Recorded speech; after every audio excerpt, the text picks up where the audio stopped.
Oh, look at this fool. This fool thinks he can confuse me. All right, so we're gonna find the particular solution, and then we can plug in that natural log of 2. Hopefully there's like a fancy schmancy e in there so that the natural log gets eliminated, but we'll find out. dy dx equals 3y. Oh, you know what this is? I know what this is. This is a rate that is proportional to the amount of said rate. Now, if you guys saw that, then you know that this is going to be, or the particular solution is going to be an exponential function. When you see these a lot, you get used to this.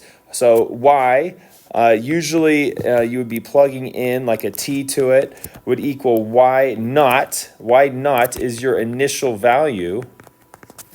The initial, like the starting point. You know, sometimes it talks about decaying things or whatever. That's just a starting number. And then you would multiply that by e raised to the k, and then there's your t. The k is in finance is your rate, but in here we're going to call that k the well, actually, the y sub 0, the y naught is the constant of proportionality. But anyways, k is your rate. So let's go on. This is just like in the cloud up here. You're thinking about that. You're like, oh my gosh, this guy is an exponential function, and that's what you're thinking of. That's the shortcut. But we can do it the long ways if you like. So I multiply both sides by dx, and then I'm going to divide both sides by y. Now, some stews, they like to divide by 3y, and that's fine. You'll still get the same answer. But I don't like to, I know that usually in the end I'm going to be getting the y alone. So I try to keep the y as alone as possible. So on the right side, now I have 3 dx. Now I'm going to integrate these foos. And I'm going to leave that scalar out on the right side. Right side's easier, so let's do that one. 3x plus c sub uno.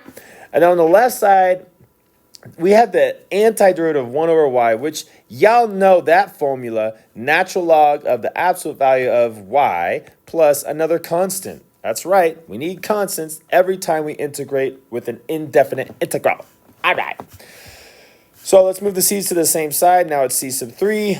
And now let's get that y out of there. So I get the y out of there by raising both sides to the base e. That means this guy is an exponent, and so is this guy. All right, now I'm going to clean things up here because it's getting a little sloppy. First of all, these are inverses, and so they get to cancel out, and you're going to be left with just a y. You don't have to use the absolute value bars anymore. Why, you may ask? Because this guy right here is always positive. We don't have to worry about it. All right, so on the other side, this is where things get weird. I'm going to write e to the 3x, and I'm going to multiply it by e to the c. Okay, why? Oh, because I have addition right here, and whenever you multiply two common bases, you add the exponents. And what I'm trying to do is make my life like really simple. Do you know what an e raised to a constant will get you? I know. It'll get you another constant. So I can rewrite this just to be c sub 4. It's a new constant. All right, so we have c sub 4 multiplying to e raised to the 3x. You see it, stews? Do you see it? I hope you see it. The initial value. Oh my gosh. Now, the initial stuff really only becomes really handy when you're doing word problems because they give you the initial value, or it's implied. It's implied? What does that even mean? Okay, look at this one. This is initial value because it says when t is 0, you're starting at 3. So you don't have to plug in 0 right here to solve for c, but you can if you want. It works. Watch, check it out. If I plug in 0 right here, this whole thing would be 0. And what is e raised to the 0 power? It's uno. And so your c sub 4 is left all alone. And what is y? It is 3, right? Because the point is 0, 3. Oh my goodness. It is so obvious. Yeah, I hope, well, it's obvious to me, obviously, because I've done this so many times. But you could just write y equals 3 because you know it's the initial value. And it's only initial because it's 0 right there. If it doesn't say 0, it's not initial. And you got to do work to find the c. All right, boom. We have our particular solution. No more constants. Now I must plug in natural log of 2 to find my answer. All right, find it. A natural log of 2.